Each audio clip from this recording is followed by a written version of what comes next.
इसलिए बताओ, कुंडा के लोग कुंडी लगा दोगे कि नहीं लगा दोगे? कुंडा में कुंडी लगाने वाला कोई माइकलाल पैदा नहीं हुआ अभी तक। कुंडा कुंडा है, कुंडा ही रहेगा। दोस्तों, आज मैं आपको एक ऐसी कहानी सुनाने वाला हूँ जो बिल्कुल अलग हटके है। आपने बड़े बड़े डॉन्स की तो कहानी सुनी होगी, लेकिन आज मैं आपको ऐसे बाहुबली की किरदार की कहानी सुनाऊंगा जिसके नाम से यूपी में लोग कांपते हैं।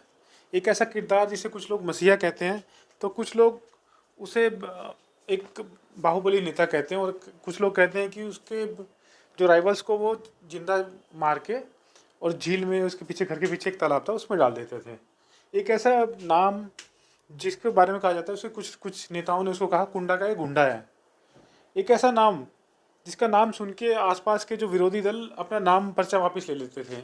एक ऐसा नाम जिसको सुन के यूपी में बड़े से बड़े जो कद्दावर नेता और बड़े से बड़े डॉन उसके नाम से कांपते हैं। जी हाँ, आज मैं आपको कहानी सुनाने वाला हूँ रघुराज प्रताप सिंह उर्फ राजा भैया की कहानी। आज की कहानी में हम बात करेंगे उनके क्राइम डिटेल्स के बारे में, कैसे वो उनका बचपन निकला और कैसे उन्होंने क्राइम करे, और आगे की उनकी जो राजनीति की जो उनकी पारी है, मैं उसके बारे में अगली कहानी में बात करूंगा, क्योंकि कहानी बहुत लंबी हो जाएगी। तो शुरुआत होती है 1968 से। बद्री रियासत है, वहाँ पे राजा भैया का जन्म होता है। बचपन से जिद्दी स्वभाव के थे। इनके जो दादाजी थे बजरंग बहादुर सिंह, ये अपने समय के बहुत ही फेमस व्यक्ति थे, और ये एक समय में हिमाचल जो था, हिमाचल के उपराज्यपाल भी रह चुके थे। पिता इनके उदय प्रताप सिंह, इन्होंने रियासत की परंपरा को संभाला, और साथ ही साथ ये आरएसएस और विश्व हिंदू परिषद से भी इनका नाम जुड़ा हुआ था। परिवार जो इनका था कांग्रेस से एक समय में जुड़ा हुआ था, लेकिन बाद में इनका रिश्ता उनसे टूट गया। अब बात करते हैं कि राजा भैया ने कैसे पढ़ाई करी और कैसे राजनीति की दुनिया में आए। तो राजा भैया जो थे लखनऊ विश्वविद्यालय से, इन्होंने इतिहास के विषय में इन्होंने स्नातक करी। इसके बाद शौकिया, इनके शौक के तौर पे ये बुलेट चलाते थे, घुड़सवारी करते थे, और निशानेबाजी इनके शौक थे। इन्होंने इलाहाबाद यूनिवर्सिटी से इसके बाद कानून की पढ़ाई करी। राजा भैया जो थे 1993 की बात है, तब कुंडा एक विधानसभा क्षेत्र है यूपी में, वहाँ पे बताया जाता है कि कांग्रेस का इतना ज़्यादा वर्चस्व था, वहाँ पे कोई इसको टक्कर नहीं दे पाता था। तो कुंडा से इन्होंने वहाँ से इलेक्शन लड़ा और निर्दलीय जीत गए। इसके बाद से 28 साल से लगातार इनका कुंडा में इतना ज़्यादा वर्चस्व, बताते हैं कि इतना बाहुबल है। कुछ लोग कहते हैं कि ये अपने जो सामने वाले राइवल को खड़ा ही नहीं होने देते, अपने मतलब इतना ज़्यादा बाहुबल यूज करते हैं कि सामने वाला खड़ा ही नहीं हो पाता इनके सामने, और उसको बुरी तरह हरा देते हैं। 28 साल से इनका रिकॉर्ड है कि कोई भी विरोधी इनके सामने मैदान में टिक ही नहीं पाता। ये कम से कम 5 बार ये मंत्री रहे हैं, और 7 बार ये जो है नेता चुने गए हैं, कभी एमएलसी के तौर पे तो कभी एमएलए के तौर पे। 1997 से लेकर 2002 के बीच में इनकी राजनीति के बीच में बहुत सारे उतार चढ़ाव आए। विधायक जो आए थे इनके पार्ट पे थे, इन्होंने सरकार बनाने में बहुत बड़ा रोल प्ले करा था। चाहे वो बीजेपी थी, चाहे बीएसपी थी या सपा थी, इन्होंने सबके साथ अपने समीकरण बिठा के अपनी सरकार बनाई। अब हम बात करें कि राजा भैया की आखिर क्राइम की दुनिया में कैसे इनकी एंट्री हुई, या क्राइम की दुनिया में अगर इनका नाम जुड़ता है, इन पे क्या क्या आरोप लगे। जो मेन बात चल रही थी कि राजा भैया के जो शुरुआती जो क्राइम की दुनिया थी, इनकी एंट्री, और कैसे इन्होंने राजा भैया को एक बाहुबली का एक टैग मिला। तो शुरुआत होती है 1995 से। 1995 में एक दिलेरगंज हत्याकांड हुआ था। वहाँ पे 20 जो मुस्लिम फैमिली थे उनके घर जला दिए गए थे। ऐसे कहा जाता है कि इनके घर के बच्चे और सब चिल्ला रहे थे, और बताया जाता है कि वहाँ पे पानी होने के बाद भी राजा भैया के तालाब में पूरा पूरा पानी था। लेकिन बताया था कि राजा भैया के इन पे आरोप लगा कि इनके जो इनके गुर्गे थे, उन्होंने किसी को वहाँ से पानी नहीं लेने दिया। इस वजह से 20 जो लोग थे जिंदा जल के मर गए। हालांकि ये आरोप हैं, लेकिन राजा भैया इनको नकारते आए, लेकिन ये आरोप हमेशा मीडिया में उठते रहे। उसके बाद एक पूरनचंद अपहरण कांड हुआ था। झांसी में एक पूर्व विधायक थे पूरनचंद बुंदेला, वो अचानक से गायब हो गए। आरोप क्या लगा कि राजा भैया ने उनका अपहरण करवा लिया है। पूरा यूपी डर गया था कि ये क्या है। अब मायावती ने इनके खिलाफ केस दर्ज किया। उस समय में कुछ धमाके भी हुए, तो राजा भैया का नाम आया इसमें, और उनके खिलाफ पोटा लगा दिया गया। पोटा लगाने की वजह इनको आतंकवादियों की तरह ट्रीट किया गया और इनको अंदर रख दिया गया। इसलिए इनको बेल भी नहीं मिली। पुलिस ने जब इनकी कोठी पे छापा मारा, एक ऐसी ऐसी कुछ वो अफवाहें थी कि ये अपने राइवल्स को वहाँ पे मार के और तालाब में फेंक देते हैं, और तालाब में इन्होंने मगरमच्छ पाले हुए हैं, मगरमच्छ उसकी लाश को खा जाते हैं। तो पुलिस ने इस उम्मीद में इनके घर पे छापा मारा और तालाब को पूरा खोद डाला। ऐसा भी अफवाह थी कि वहाँ पे कम से कम 100 से 150 नरकंकाल मिले, लेकिन ये अफवाह नहीं मिली। और ये भी कहा गया कि नरकंकाल थे वहाँ पे, मगरमच्छ थे, लेकिन ऐसा कुछ मिला नहीं। राजा भैया से भी जब बाद में मीडिया ने पूछा तो वो भी ये बताते हैं कि इस तरह की बातें नहीं थी, लेकिन वो हंसी मजाक में ये भी बताते हैं कि एक बार लालू यादव ने इनसे पूछ लिया था कि कहा भाई तुमने घर में ही मगरमच्छ पाले हुए हैं। तो इस बात से कहीं ना कहीं कॉन्ट्राडिक्शन तो क्रिएट होता है। उनके आसपास के लोग बताते हैं कि वहाँ पे तालाब है और काफ़ी लोगों को मार के गाड़ा गया है, लेकिन राजा भैया इससे हमेशा इस चीज़ के लिए मना करते आए हैं। अब बात करते हैं चुनाव जो हुए थे पंजाब, जो पंचायत चुनाव हुए थे, उसमें राजा भैया ने कैसे रोल प्ले किया था, 2010 की बात है। और इसमें किस तरह से उन्होंने धमकी से पूरा इलेक्शन पलट दिया। ये मैं बताना चाहूँगा कि मायावती से इनकी खास दुश्मनी थी। जब जब मायावती सत्ता में आती थी तो बताते कि थी इनके साथ इनकी अपोजिट चलती थी और इनको कहीं ना कहीं इनको फंसाने की कोशिश की जाती थी।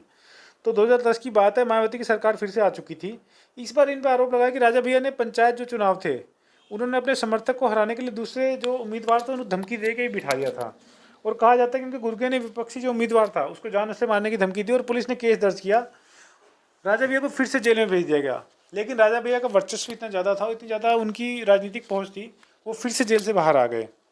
इसके बाद इनका एक नाम जुड़ता है 2013 में, एक जो सबसे इनका फेमस केस था जिन्होंने इनको हम लाइमलाइट में लेके आ गया, वो केस था डीएसपी जियाउल हक का केस था। ये केस सब जगह मीडिया में उस टाइम बात होती थी कि कैसे एक डीएसपी का मर्डर हो गया दिन दहाड़े। मार्च 2013 की बात है, बलीपुर गांव था कुंडा में जो है, यहाँ पे 13 हत्याकांड हुआ था और उसमें मरने वाले एक आदमी थे डीएसपी जियाउल हक भी। कहा जाता है कि जो डीएसपी ने राजा भैया और उसके जो करीबी थे अक्षय प्रताप सिंह, उनकी हिस्ट्री शीट तैयार कर ली थी। उस हिस्ट्री शीट में इनके खिलाफ 47 केस दर्ज थे, 7 हत्या के, 7 गैंगस्टर एक्ट के और बाकी अपहरण और कब्जे के। रिपोर्ट जब ऊपर जाने लगी तो इन्होंने दबाव बनाने के लिए बताते हैं कि डीएसपी की हत्या कर दी। हालांकि राजा भैया हमेशा के लिए इनकार करते गए, बाद में कोर्ट ने इनको इन आरोपी से बरी भी कर दिया था। लेकिन आज भी इस तरह की बात कहा जाता है कि इनकी हत्या में इनका बहुत बड़ा हाथ था। गांव में कोई भी गवाह नहीं मिला। लोग कहते हैं कि खौफ इतना ज़्यादा था कि कोई भी गवाह अपना मुंह ही नहीं खोल पाया। अब जिया हुल का जब मर्डर हो गया उसके बाद जब आरोप लगे तो इनकी पत्नी जो थी परवीन आज़ाद, उन्होंने आरोप लगाया कि जो उनके पति थे उनके राजा भैया उन पर दबाव बनाते लगातार और चाह रहे थे उनका ट्रांसफ़र हो जाए।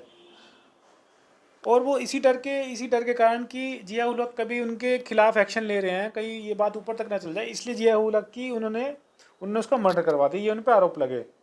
उन्होंने कहा था कि कुंडा में एक कदम भी राजा भैया की मर्जी के बगैर नहीं रहे। इस बात से अंदाजा लगा सकते हैं कि राजा भैया का रुतबा कितना बड़ा था। हालांकि बाद में सीबीआई ने इसमें इन्वेस्टिगेट करा और इसमें इनको क्लीन चिट भी मिली थी। डीएसपी और जो ये थे 3 मैटर अब जो बड़े हो चुके थे, तो इसकी जो जांच सीबीआई को सौंपी जाती है। सीबीआई को गांव में कोई भी गवाह नहीं मिलता। कारण था कि डर के कारण कोई बाहर ही नहीं आ रहा था।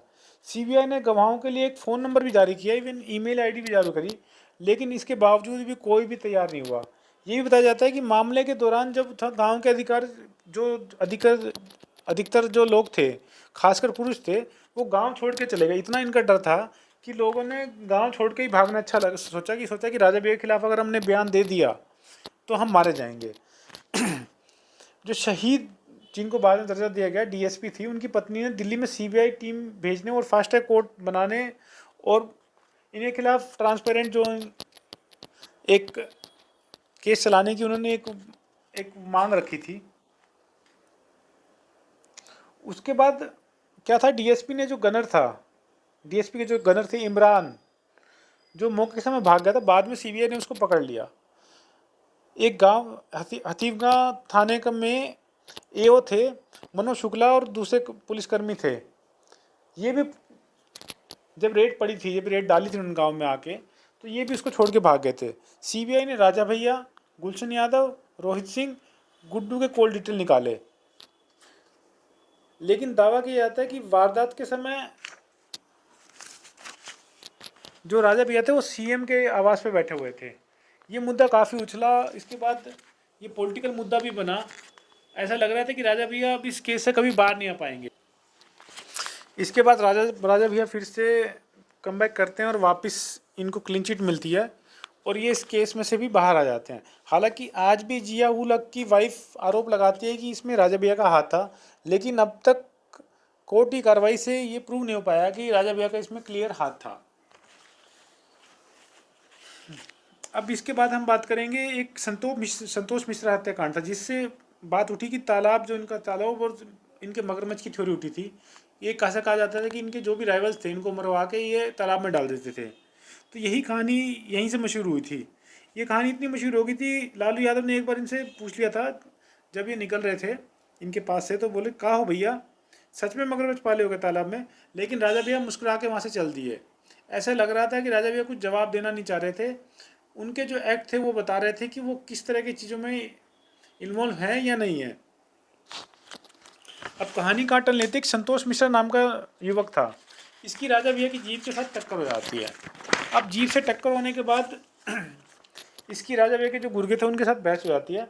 ऐसा कहा जाता है कि इसी बात को लेकर इतना ज़्यादा इनका ईगो हर्ट हो गया इनके गुर्गों का कि इन्होंने इसको मार मार के इतना मारा कि ये मर ही गया। उसके बाद मरने के बाद इसकी लाश को वहाँ के तालाब में डाल देगा और कहते हैं कि तालाब में जो वहाँ पे मगरमच्छ पाले हुए थे उन्होंने, तो राजा भैया के वहाँ पे कोठी के पीछे था, तो उस तालाब में जो मगरमच्छ पाले थे मगरमच्छ उसको जिंदा खा गए। इसके बाद से ये थ्योरी बार बार चली कि राजा भैया अपने राइवल्स को मरवा के और उस तालाब में डाल देते हैं। लेकिन राजा भैया से जब इस बारे में क्वेश्चन किया गया और न्यूज़ पे भी अब जो आया, तो उन्होंने कहा कि ऐसा कुछ नहीं है, ये तालाब है, उसमें मछली पालन करते हैं और जो पीछे से जो गंगा जी का जो फ्लो आता है उसके साथ घड़ियाल आ जाते हैं, इनकी वजह से लोग कहते हैं कि वहाँ पे मगरमच्छ है, लेकिन ऐसा कुछ नहीं किया हुआ। अब ये सब आरोप हैं, आरोप की पुष्टि अभी तक नहीं हो पाई। लेकिन राजा भैया कितने बड़े बाहुबली हैं, इससे आप अंदाज़ा लगा रहे हैं कि उनके ऊपर लगातार एक ही आदमी को इतनी सारी कॉन्ट्रोवर्सीज और इतने सारे मर्डर के केस क्यों लग रहे हैं। मैंने आपको दिलेरगंज का जो हत्याकांड हुआ था उसके बारे में मैंने आपको बता दिया क्लियरली। उसके बाद अवैध कब्जे और जो एक माफिया था इनका पनपा, राजा भी पे कई बार आरोप लगे कि इन्होंने लोगों की ज़मीन हथियाई और इनका एक बड़ा संबंध था जो रेत और बालू के माफिया। आपको पता है कि रेत और बालू के जो एक अवैध खनन होता है उसमें बहुत बड़ा उसका कारोबार होता है, उसमें बहुत ज़्यादा प्रॉफिट होता है। तो इन पर आरोप लगे कि इनके साथ इनके बहुत बड़े संबंध थे और ये कहा जाता है कि इनको जो था स्थानीय जो बालू माफिया था इन्होंने संरक्षण दे रखा था उनको।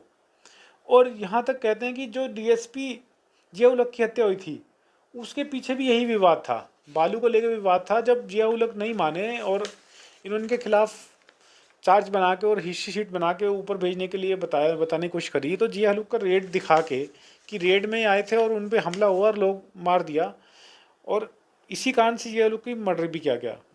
अभी हाल ही में उनके खिलाफ उनकी पत्नी जो भानवी है उन्होंने भी आरोप लगाए कि सोशल मीडिया पर बहुत सारी उन्होंने अपनी तस्वीरें पोस्ट की के साथ में इनके हथियारों की। उन्होंने कहा कि इनके पास हथियारों का बहुत बड़ा जखीरा है। उन्होंने कहा कि इसकी सीबीआई जांच होनी चाहिए कि एक आदमी के पास इतनी बड़ी जखीरा कहाँ से आ सकता है, इतनी सारी गन्स कहाँ से आ सकती है, सारे कहाँ से। जब राजा भैया से इस बारे में पूछा गया तो वो कहते हैं कि मेरे पास तो ऑलरेडी लाइसेंस की बहुत सारी गन्स हैं, हमारा तो है ही पारिवारिक चीज़ें हैं और हम इस तरह चीज़ों को यूज करते हैं। अब राजा भैया के ऊपर अगर हम बात करें तो इनके ऊपर हत्या के 7 केस इनके ऊपर रजिस्टर्ड हुए, टोटल 47 केस इनके ऊपर रजिस्टर्ड है। अब सोचिए कि एक इंसान, एक राजनीति में आने वाले इंसान के ऊपर 47 मुकदमे लगे हैं। इनके ऊपर हत्या के 7 मुकदमे, गैंगस्टर एक्ट के 7 मुकदमे, अपहरण के कई बड़े मुकदमे लगे हैं, धमकी देने और डराने के तो बहुत सारे मुकदमे इनके ऊपर दर्ज हैं, पंचायत चुनाव में धांधली करना, अवैध कब्जे करना, रंगदारी मांगना, ऐसे बहुत सारे मुकदमे राजा भैया के साथ जुड़े हुए हैं। तो आप सोचिए कि राजा भैया का कैसा क्रिमिनल बैकग्राउंड। लेकिन इनके पॉलिटिकल संबंध इतने अच्छे थे, इतने सारे केसेस होने के बाद भी जब मुलायम सिंह की सरकार आई तो इनके ऊपर जितने भी मुकदमे लगे थे उन सबको वापस ले लिया गया और इनको राहत मिली। अब राजा भैया से जब भी क्वेश्चन किए जाते हैं इन सब चीज़ों के बारे में कि आपने तालाब में इस तरह की हत्याएं करी, आपने जिया उल हक की हत्या करी, तो वही जवाब देते हैं कि मैं तो मेरी इतनी पहुँच थी, मैं चाहता तो उनका ट्रांसफ़र ही करवा देता, मैं उनकी हत्या करवाऊँगा। लेकिन आज भी ये चीज़ राज बनी हुई है कि इस तरह से हत्याएँ हुई, सब हुई, तो इनके पीछे असल में हाथ किसका था। राजा भैया निश्चिंत ही एक बहुत बड़े बाहुबली हैं। ये लगा लीजिए कि गांव के प्रधान हो या फिर कोई जिला अधिकारी हो या कोई भी छोटी से लेकर बड़ी से बड़ी पोस्ट हो, राजा भैया की मर्जी के बगैर कुंडा में किसी का भी सिलेक्शन नहीं हो सकता। कुंडा में कोई भी व्यक्ति वहाँ पे नहीं घुस सकता। हालांकि सीबीआई ने जांच करी उनके खिलाफ सारे केसों की, लेकिन उसमें क्लीन चिट दे दी। लेकिन अब डीएसपी की जो उनकी वाइफ है, उन्होंने अभी भी हाईकोर्ट में इसके खिलाफ पुनर्विचार याचिका दाखिल की हुई है और वो अभी पेंडिंग पड़ी हुई है।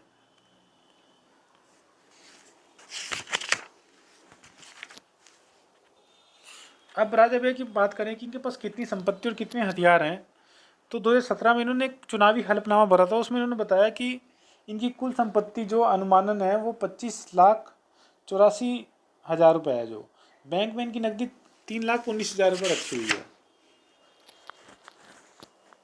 हलफनामे में जो बताया गया कि इनके पास बहुत सारी लाइसेंसी गन है और बहुत सारे लाइसेंसी हथियार भी हैं। अब इसी से राजा लगा सकते हैं कि जो इनकी छवि है कुंडा और जो प्रतापगंज में जो एक बहुत बड़े बाहुबली लीडर के तौर पर निकल के आई है, जिसकी वजह से इनकी इन्हीं सब चीज़ों की वजह से ऐसा बोला जाता है कि राजा भैया ने पंगा ले लिया तो वो क्षेत्र में नहीं रहेगा, या तो उसे क्षेत्र छोड़ना पड़ेगा, नहीं तो राजा भैया उसकी दुनिया छुड़वा देते हैं। हालांकि ये सब आरोप लगते रहे, लेकिन राजा भैया पे ये आरोप कभी सिद्ध नहीं हो पाए। राजा भैया खुद कहते हैं कि मुझे तो निर्दोष था, मुझे 2.5 साल तक मायावती ने पॉलिटिकल राइवलरी की वजह से अंदर रखा। लेकिन कुछ लोगों का आज भी कहना है कि राजा भैया एक बड़े सदैव इंसान है और वो अपने पॉलिटिकल लिंक सब बना के रखते हैं। तो वो बताते हैं कि योगी सरकार में उनके जो लिंक्स हैं वो अलग लेवल पे चल रहे हैं और अलग से लेवल से पॉलिटिक्स कर रहे हैं। तो ये कहानी से हमें पता चल रहा है कि राजा भैया का किस तरह से रुतबा और कितना बड़ा उन्होंने लेवल बना रखा है कि कोई भी सरकार आए, कुछ भी आए, लेकिन राजा भैया का एक जो गढ़ बना हुआ है कुंडा में, उसको कोई नहीं ला पाता। भले मायावती जैसी लीडर उन्हें कुंडा का गुंडा कहती हैं, लेकिन आज भी वहाँ के लोगों के सामने नज़र में उनकी में एक मैसेज से कम नहीं है। तो ये कहानी आज की हमने आपको सुनाई जो राजा भैया के पॉलिटिकल करियर के बारे में थी। राजा भैया की जो क्राइम था उनके बारे में मैंने आपको बताई। कहानी काफ़ी लंबी हो जाती है, मैंने इनके पॉलिटिकल करियर को थोड़ा छोटा कर दिया। मैंने इनके बेसिकली जो इनके क्राइम जो लाइफ थी, जो उनके साथ विवाद जुड़े, मैंने उनके बारे में आपको बताया आज। अब अगले एपिसोड हम दोबारा बनाएंगे, इसका पार्ट 2 बनाएंगे, तो उसमें हम बताएंगे राजा भैया का पॉलिटिकल करियर कैसे इनके चढ़ाव आया, कैसे उतराव आया, कैसे इनकी बहुत सारे लोगों के साथ इनकी दुश्मनी हुई, कैसे ये मायावती ने इनको अंदर डलवाया और कैसे ये बाहर आए, कैसे पोटा केस इनके ऊपर लगा, कैसे इनकी पॉलिटिकल राइवलरी बढ़ती गई और कैसे वापस से ये इनका डाउनफॉल है, वापस से अपग्रूम होकर अब दोबारा से एक बड़े लीडर के तौर पे यूपी में उभर रहे हैं। उसके बारे में हम बात करेंगे फिर से। लेकिन आज के वीडियो में यही बात थी कि राजा भैया के कैसे, मैंने आपको बताना चाहिए कि राजा भैया कैसे क्राइम की दुनिया में आए, कैसे उनका क्राइम की दुनिया से जुड़ाव हुआ और कैसे राजा भैया के ऊपर ये आरोप लगे कि उन्होंने इतनी सारी हत्याएं और इतने सारे वो करे। अब ये जब चीज़ें हुई हैं इनके बारे में हम पुष्टि नहीं करते, ये सब स्रोत जो है मीडिया से लिए गए हैं। मैं आपको ये ज़रूर बताना चाहूँ कि हमारा जो वीडियो था इनको बनाने का पर्पज़ कहीं भी क्राइम को बढ़ावा देना नहीं है, युवाओं को क्राइम की तरफ ले जाना नहीं है। हमारा पर्पज़ यही बताना है कि जो सोसाइटी में चल रहा है, जैसे कि राजा भैया जैसे नेता हैं जो बाहुबली जिनकी इमेज है, कि किस तरह से वो पॉलिटिकल अपनी एम्बिशंस। अब चलते चलते वही बात करेंगे। इस कहानी को बनाने का उद्देश्य कहीं भी क्राइम के प्रति युवाओं को आगे उसको बढ़ावा नहीं देना है।